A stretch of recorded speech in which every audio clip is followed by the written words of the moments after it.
And we also have on this evening, we have a special guest from, I would say, about unknown. We are trying to protect his identity, but he has been abducted by aliens at age 19, and we had him on a few weeks ago to tell us about his encounter about going to the dark side of the moon. And so we are very privileged to have him back on the show with us this evening. And Ricky's a really great guy. He's got a good story, and so we do look forward to hearing from him. And Ricky, are you there with us? Yeah. Yes, I can hear you. Good evening, Bill. How are you this evening? I'm doing good. I'm excited about the show. I know I've been talking about Ricky for a couple of weeks now, and he's been away on a family outing, and so we are just very happy to have him on our show this evening. Ricky, can you give us a little bit of background about yourself again? Refresh the viewers or the listeners who you are and basically what your story is. My name's Ricky. Basically, I have a abduction story. I'm not really into the paranormal stuff or anything like that. I just happen to have went through something that is in the paranormal category, I guess. And I was just, I don't know, I was just taken. A bunch of stuff happened, you know.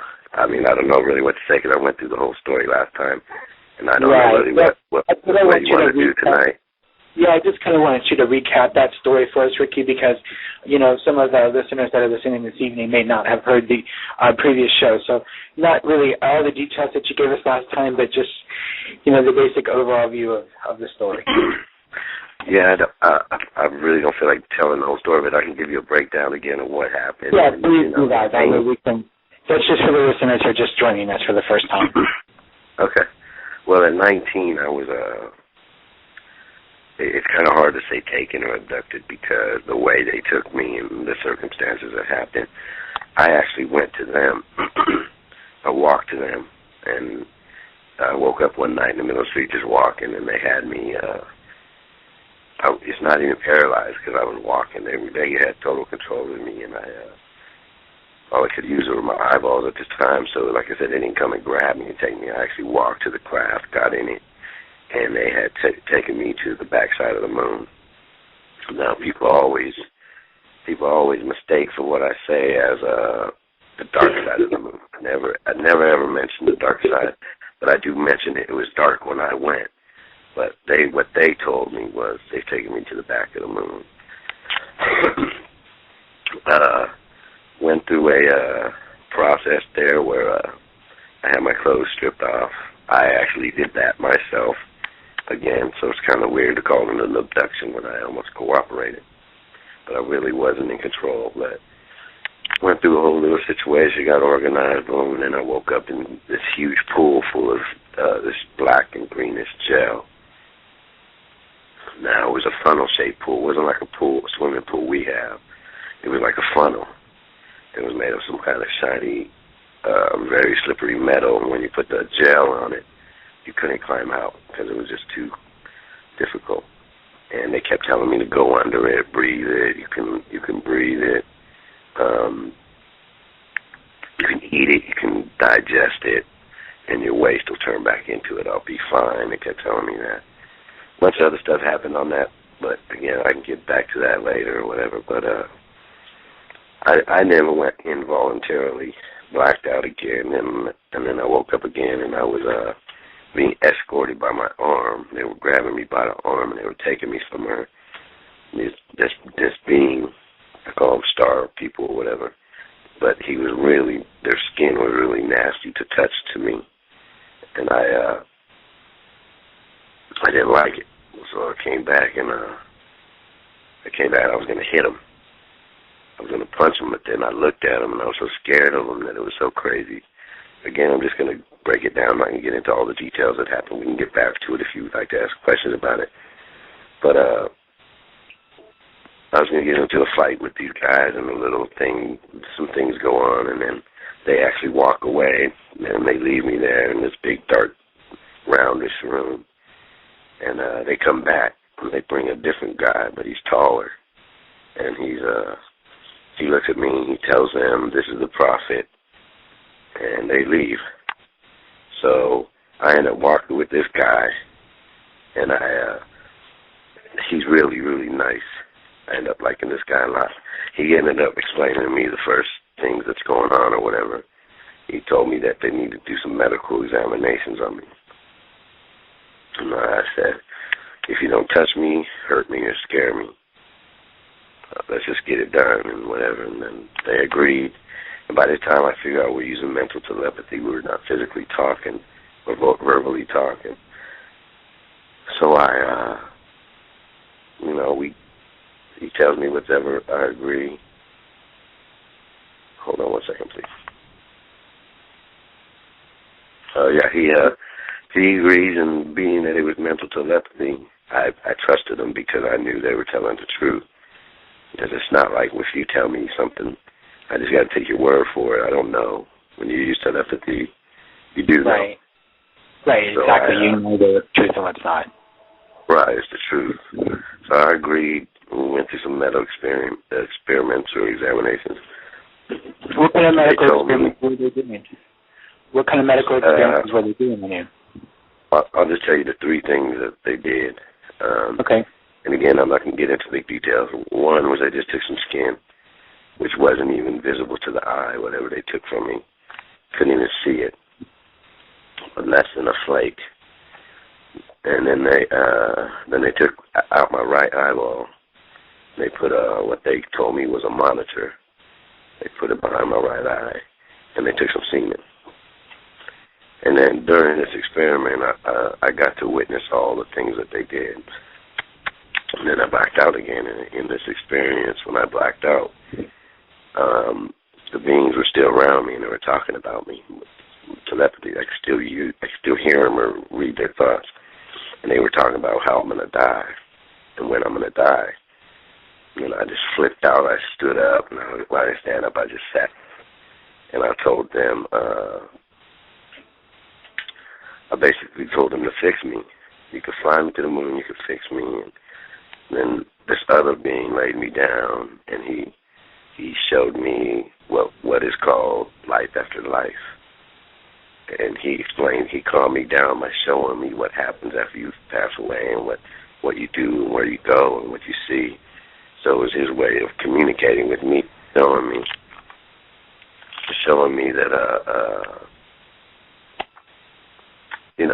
what happened. So it actually was kind of relieving, and it Can you describe what you saw to us that might help other people to have the, some calm feelings themselves? Right, well, I won't get into detail because I haven't finished the story yet because we'll stick on one little subject forever. Okay. We can go back to it, but basically, to wrap it up on this subject was we just go back home. And we go back where we came from. So he showed me that, and then he really relaxed me. And this is one of them walked up to him and asked him, why are you showing him this, and why are you telling him this? And he told him because he won't remember anyways. So the other one just walks away, and then I black out. And then I wake up again, and I'm walking down this hallway with the same guy that I made the deal with. And he was first thing that came to my mind was, why'd they take my semen? I actually thought they took my testicle. I thought they just took it at this time, as it just happened. But it wasn't. So he just told me that they make babies in space. Now, I just couldn't understand it. It was just hard for me to swallow.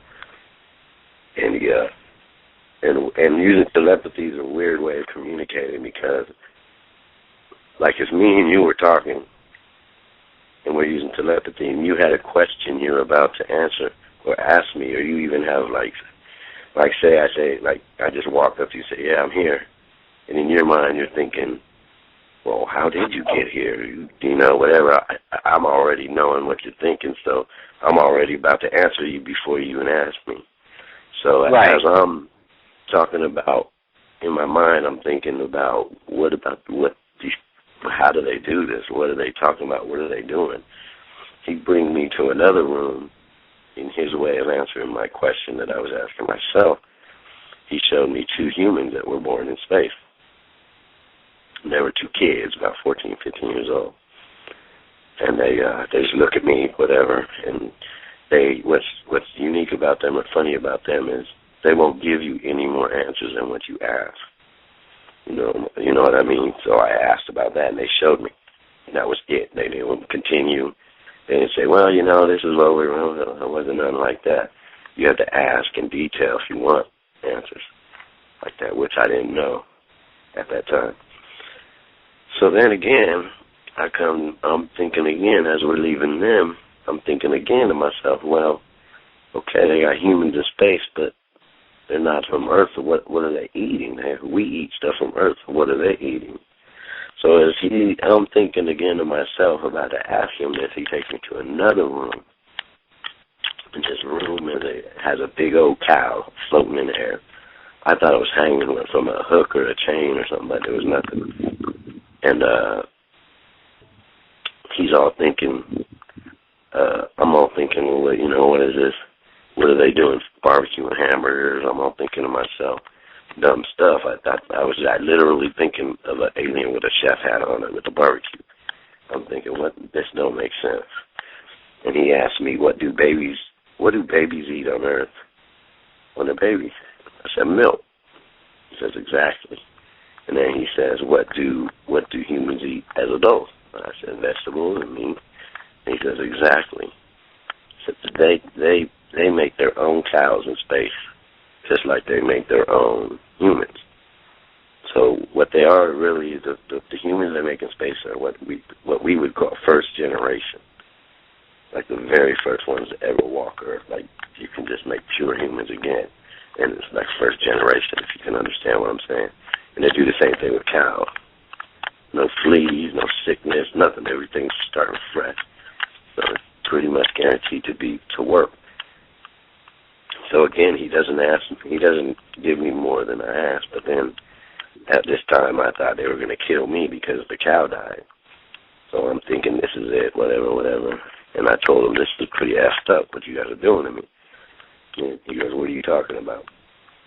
What do you mean? And I said, well, you took me, you kidnapped me, and whatever. This is against, I didn't agree to none of this. He tells me exactly like this. He says, what's the difference between us and them?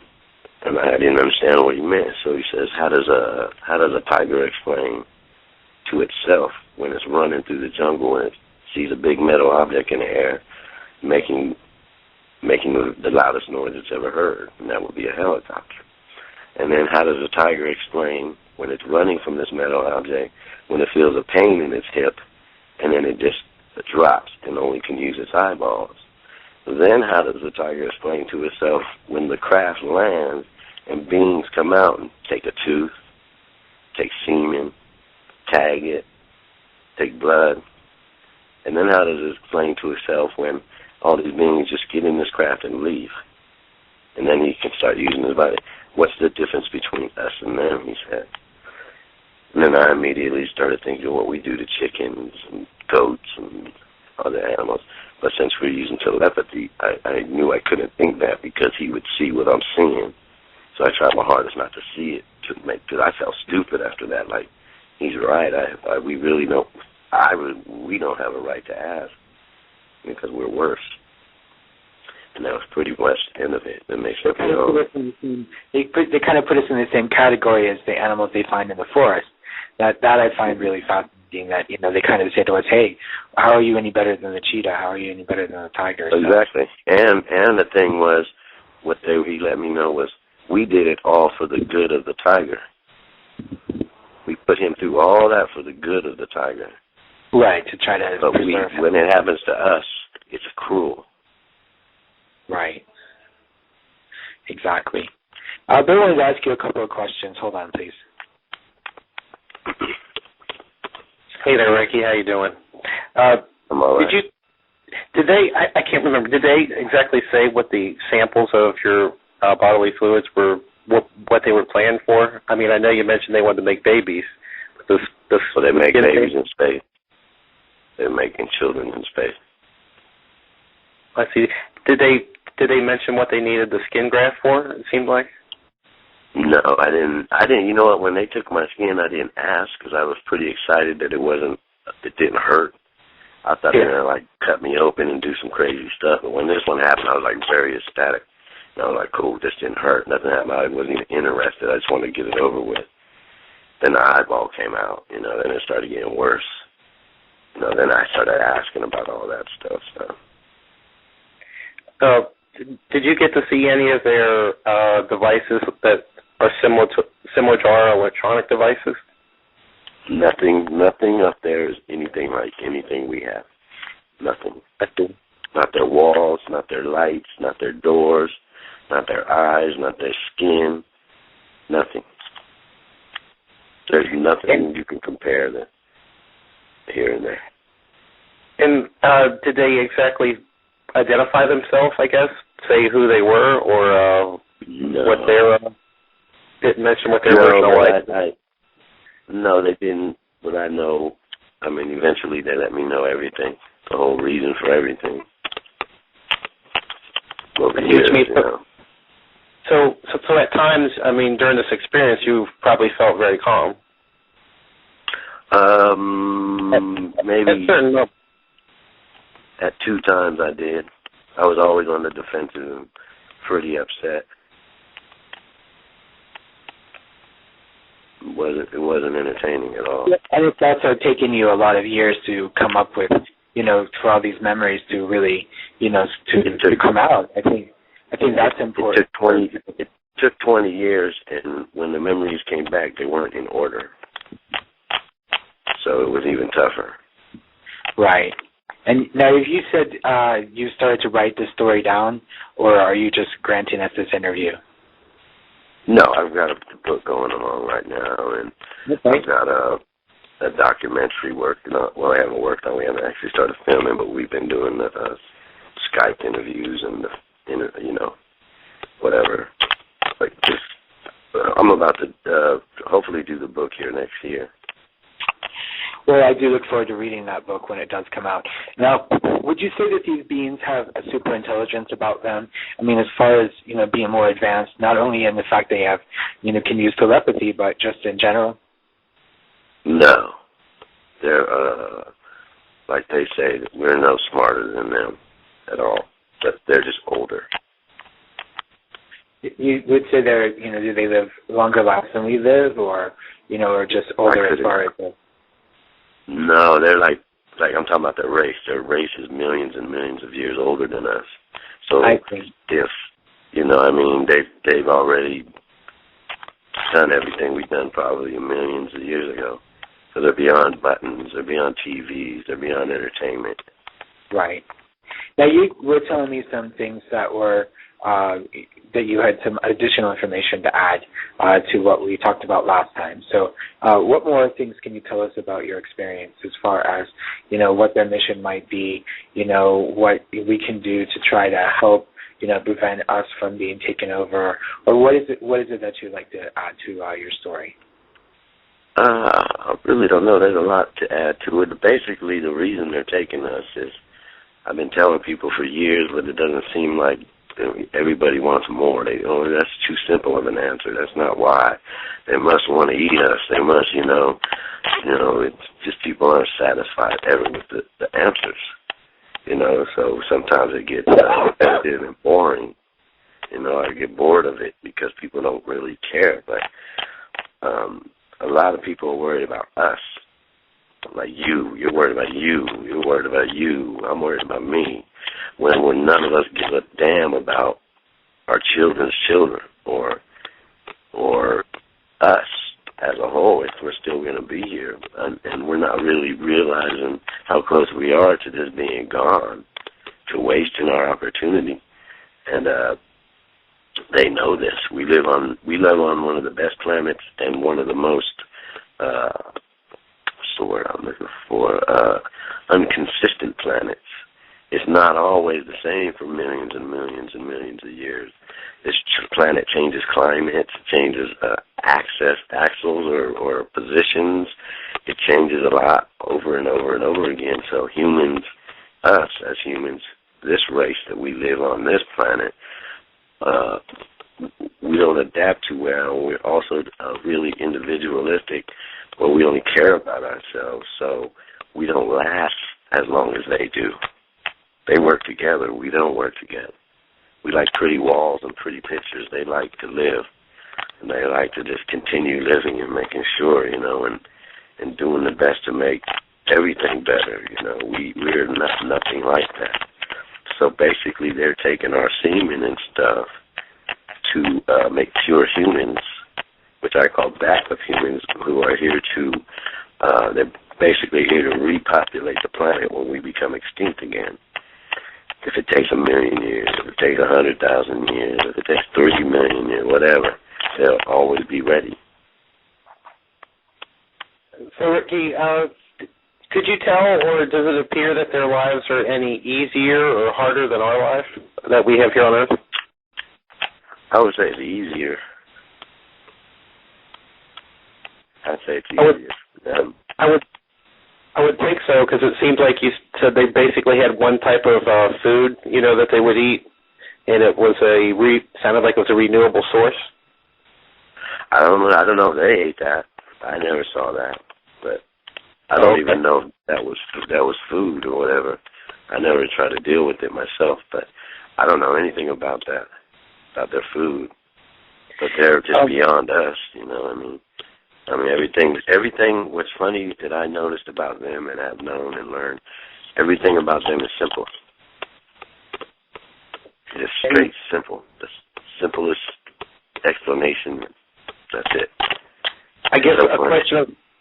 I have another question. And would you know if they actually breathe air? I mean, while you were in this experience. Well, they were in the same room as I was.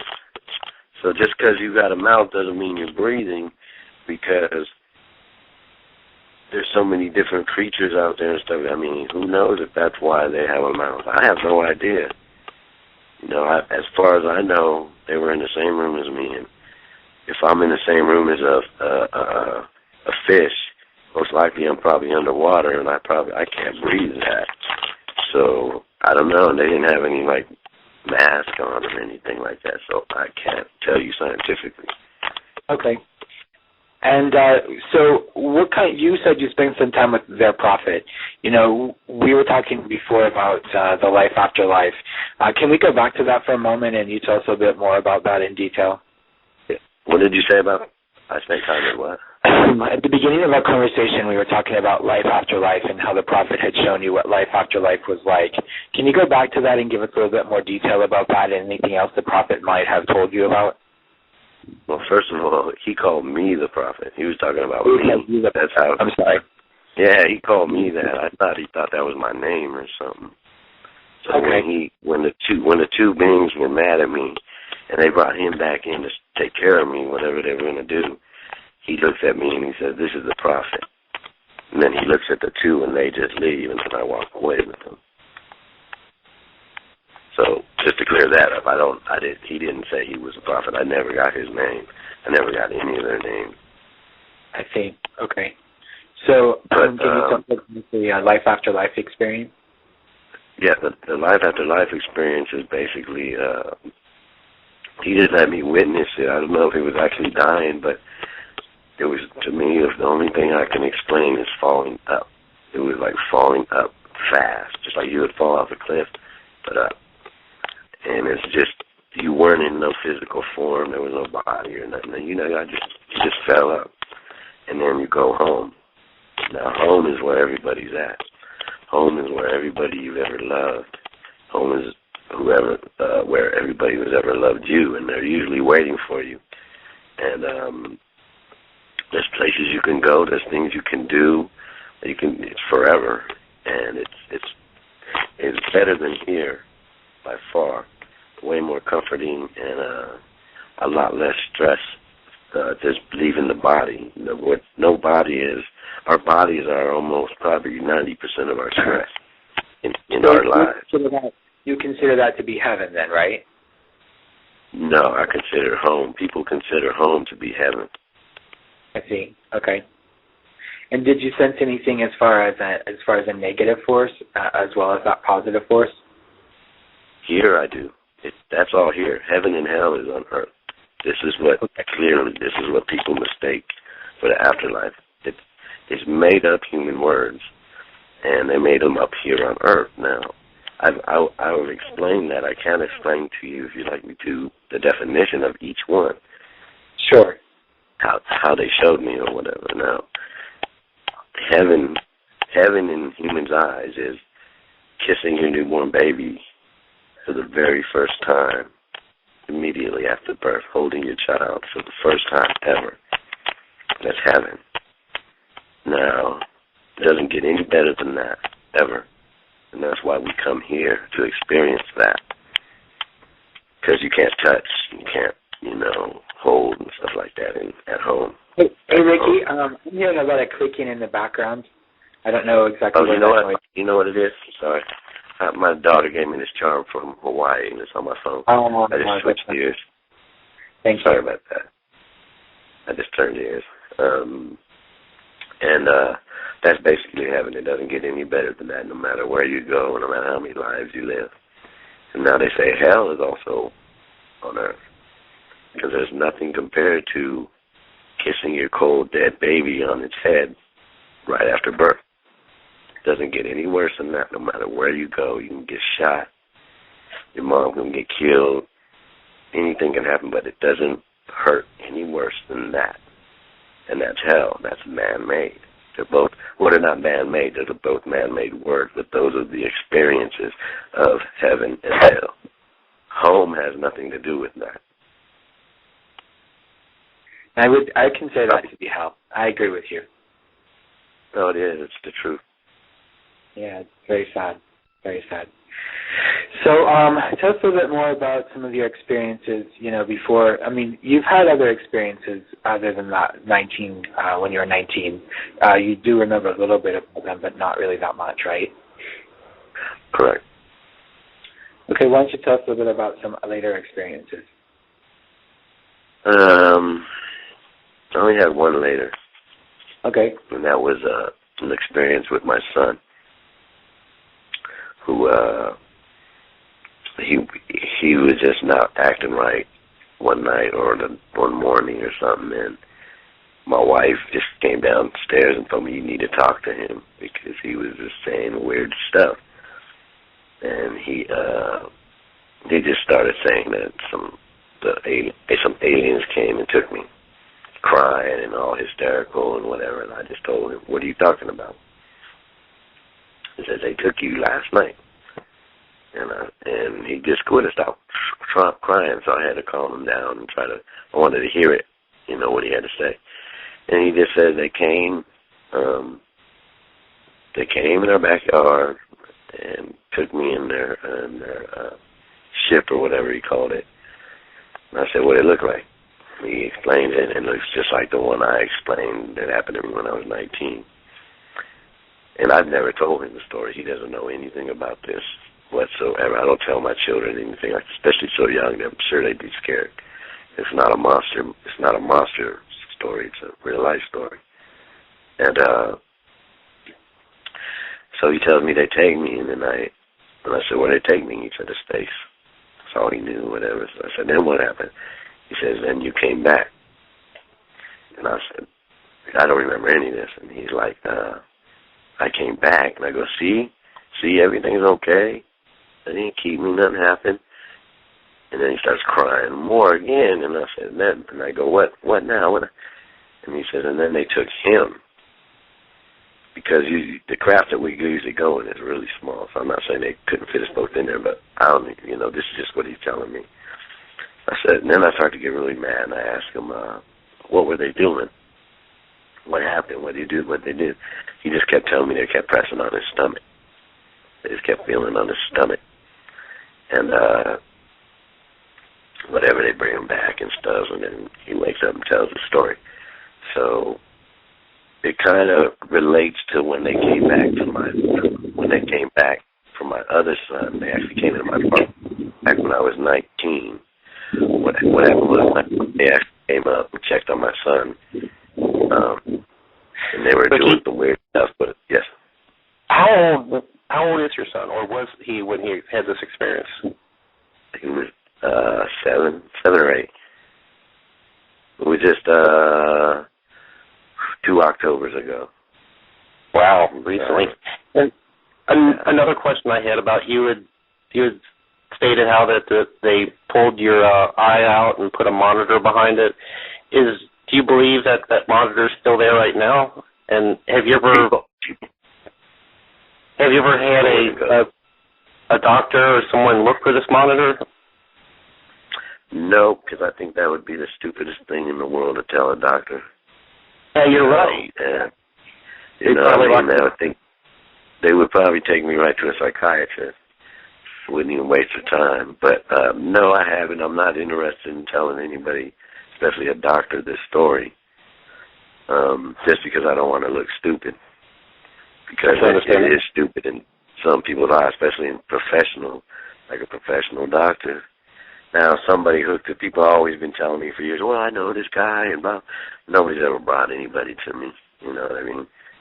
That'd be the way I have to do it. But I have had dental x-rays where they showed me my dental x-rays, and it showed pretty much my skull. And I looked personally, pretending to be looking at my teeth to look, and I never saw anything. But yeah, I wouldn't be surprised if it would be something that would be undetectable anyway through our type of devices. From what I understood, it was supposed to be a dissolving type kind of device or something. I see. So they wanted to monitor you for a period of time? Yeah, and I believe it was because when they came back and checked for my son, the first time they came back and checked for my son when I was 19, I believe it had something to do with that, because this time they actually came to me. So I thought maybe they put the monitor in to find exactly my location or something. So they can kind of track you out. Kind of track you afterwards. I think maybe they were, wanting to test your son's DNA, because obviously you must have something the rest of us don't have, and that's why they chose you and son and. Right. Well, what's crazy is I didn't get to finish telling you about how the two relate with them taking my son. They took my oldest son back when I was 19. They didn't take him. They came to him. They checked him, and they checked him, and they checked him, and did some weird stuff, and then I kind of forgot about it but remembered and didn't really trip. But like 9 months later, we found out that my son had cerebral palsy. So I was thinking immediately that this is what they were tripping off. They were really, really wondering what was wrong with my son. But at that time, there was nothing wrong with him. So 9 months later, it's like they found out before we found out. Exactly, it wasn't detectable. Now, you said that you were 19, but how old was your son at the time? My son was just born. He was born in December, and this happened around February or March. I see. Okay. So he was in the hospital for 2 months. He was born in December and was in the hospital for 2 months, so didn't come home until mid-February. That's rough. That's really rough. Yeah, but then the second one, when they took the one I just told you, when my son said they took me to space and they pressed me on the stomach, like 9 months later, we found out he needed heart surgery. Wow. So it's like they came back 2 times to see what was up with my kid, and both times it ended up being something major. You know what I mean? Right. And the second time they took me, the time I don't remember was, I really think it is because they know I want to kill them. And the next time I see them, I'm going to kill them. So they knew that I kept snapping out of it last time. So I think they're just giving me extra dose of whatever they give you to make sure I don't kill them, because I'm going to kill them. Well, yeah, they take your sons. I mean, I think that's, grounds for being pissed off. Yeah, and that was part of the deal. So I'm already doing enough for them, I believe. You believe that your sons... And they're not helping them, It wasn't like they helped either one of them. So I don't think they should even be messing with them. Well, you say that you're still working for them. I mean, do you feel like you're still under some kind of control from them, or some kind of influence? I get information all the time. They take care of me. They do. They've been everything. Or do they talk to you through telepathy, or how do they communicate with you? Yeah, but it's not conversations. That's why people, I know who's lying and stuff like that. It isn't like you can sit down and go back and forth. You can ask questions and do stuff and get answers and stuff, but it isn't like how we're talking. It'll come to you when it comes to you. And usually when they give you information, it has nothing to do with anything you're interested in. Right. Like, it's just information. Give me an example. Give me an example if you can. I mean, just something simple that you may have gotten. Well, I'll tell you something big. It was 2015. They're coming in 2015. That's just something huge. And then from little things, I've been predicting earthquakes and volcanoes mainly.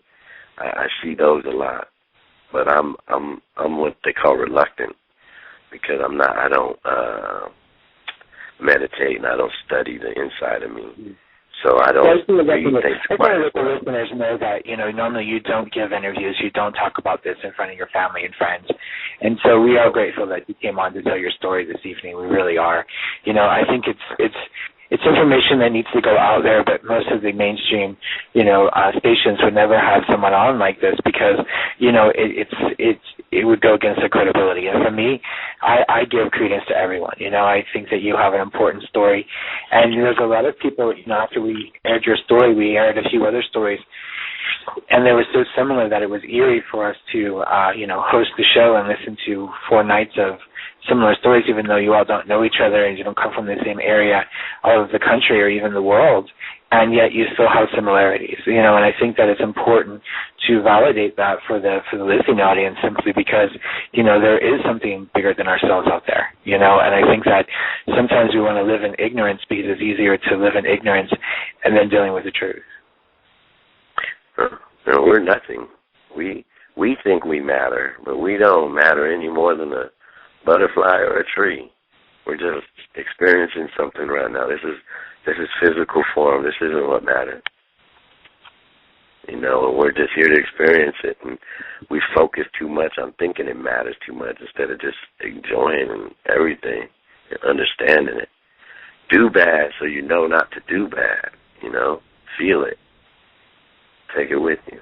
And Ricky, the place that you believe that you're at was the back side of the moon, correct? That's just what they told me, yeah. That's what they told you. So it's hard saying exactly where you were in our solar system. You could have been, light years away.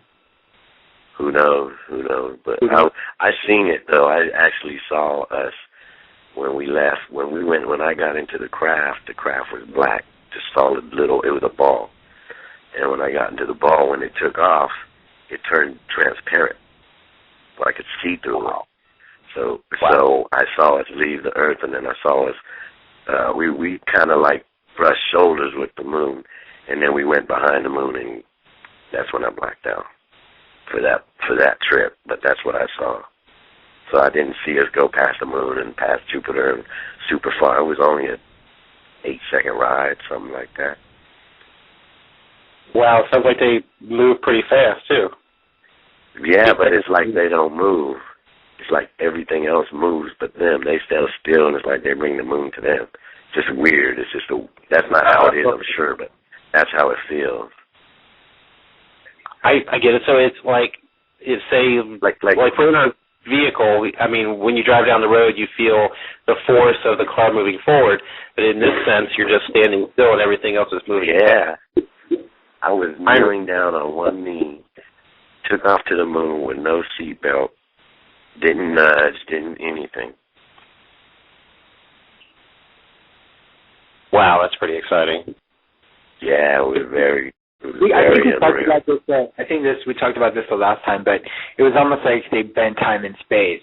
You'd say that they brought the moon down to themselves, but, we had talked about that after our show with you, that, we thought maybe they had, some kind of device to actually, get you there without actually leaving. You understand what I mean? Moving. Simultaneous, exactly. It's like an elevator without the elevator. All right. See how you're trying to explain something? Imagine me trying to explain something like that. Like you said, an elevator without an elevator. Those are the only kind of ways to explain this stuff. That we don't even, who knows if this is invented in 300,000 years, that the word isn't invented yet. If you would have talked about the microwave in the caveman days, it made no sense because the word isn't even created yet. So that's us trying to explain things like that. Like trying to explain a DVD player to a caveman. It's almost impossible. So I'm sure that, this also has something to do with quantum physics and some of the other theories out there with, time and space reality and relativity. And so, I'm sure that, we could talk about that for hours on another show, obviously. I was just going to tell you, you can literally do a 2-hour show on their doors.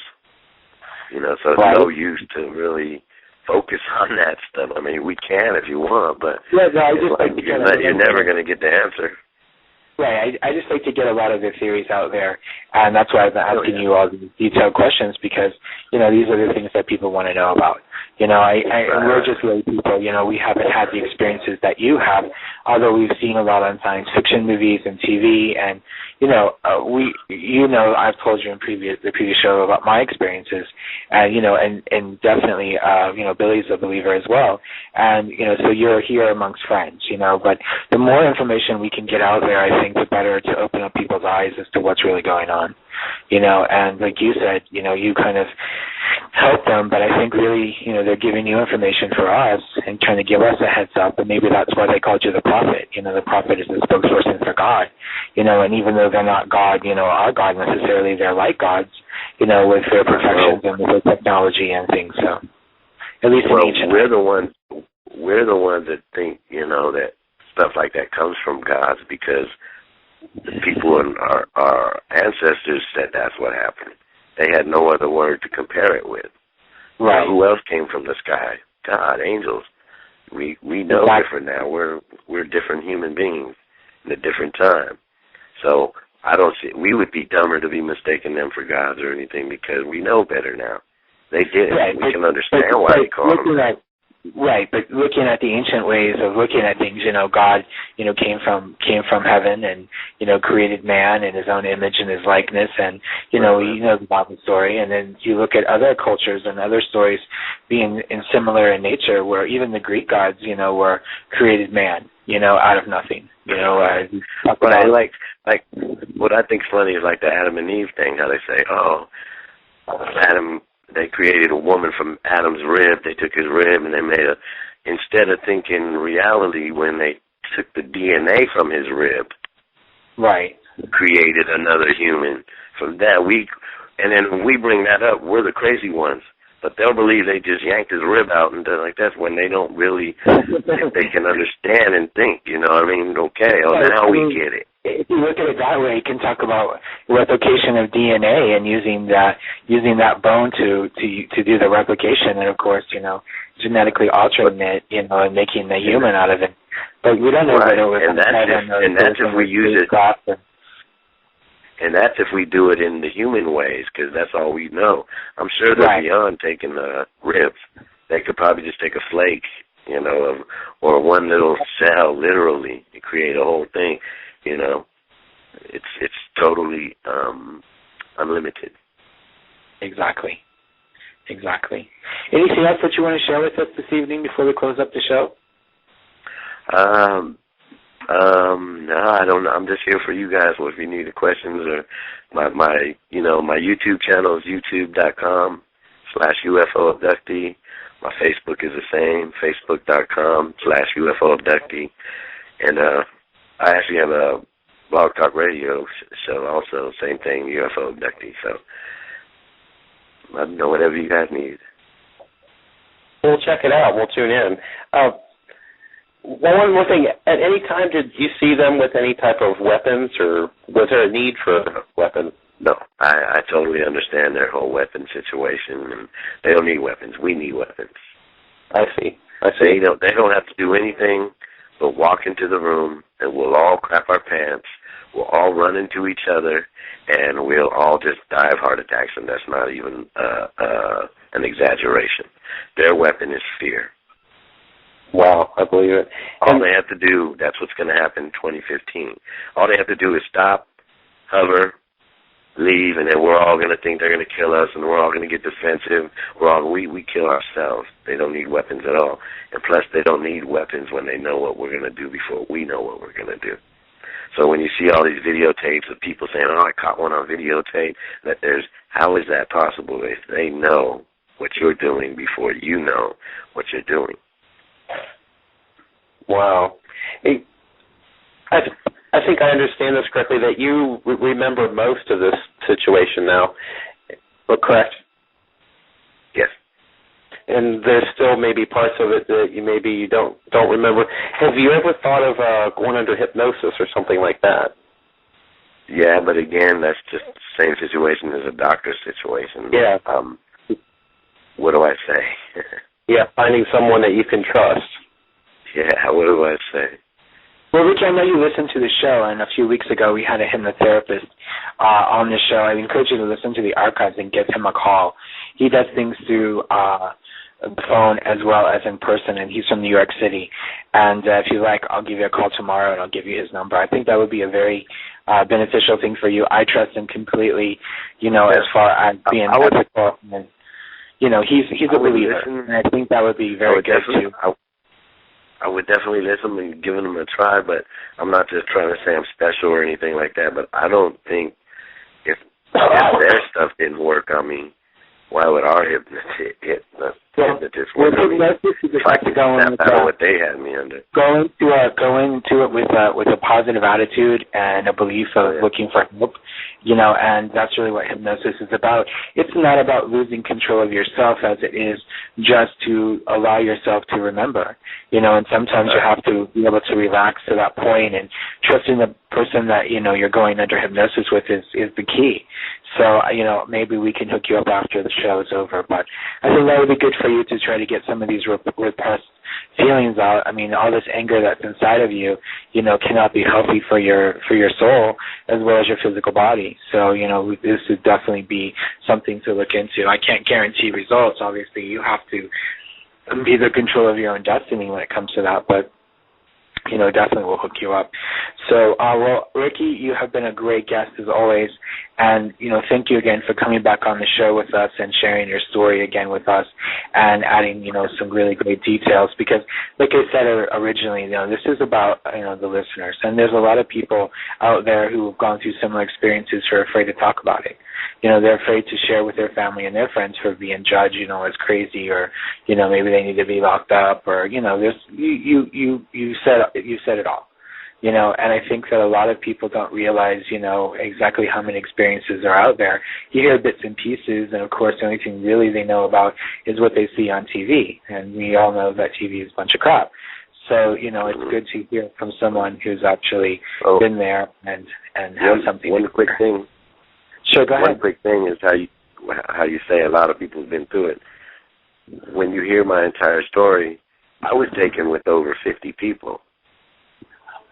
So that just happened in one abduction. So who knows how many, you know what I mean? Right. Not everyone got to go to every level I went to, but there was 50 people, over 50 people at one time in the same room as me. Wow. So there could be millions and millions of abductees. Millions and millions of abductees over the generations, I'm sure. Right. And you say this has happened to you at least 3 times then? Once when you're 19 and then with your 2 sons. Okay. Right. Well, actually, 4 times if you want to count all the first we didn't even get into when I was 6, and then when I was 19, and then they came back for my first son, and then my youngest. So 4 times. Do they want you to live with them, or just spy on us for them? Say again. Would you say they want you to come and live with them someday, or are you just here to give them information? Right now, this year, I'm an observer and an informer, and what they say, I'm born to inspire. They said, and I wanted to go with them, but I couldn't. Well, you say about 2015, with the invasion coming, is there something we can do about it, or is there something we can do to change the events, or is it pretty much it's not an invasion. It's called the arrival. They're going to do no harm.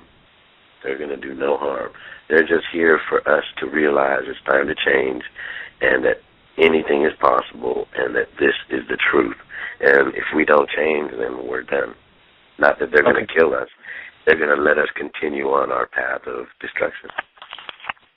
Okay, so they're just here basically to wake us up, to let us know that there's a bigger power, and hopefully to get us to see the light. Right. Okay. And if we have to do it, and anything's possible. Wow. Anything you can think of is possible. But there's only one thing that's stopping it. That's just not doing it. We're simply not doing it. Anything is possible. Okay. Well, thank you so much for everything, Ricky, and, have a great night.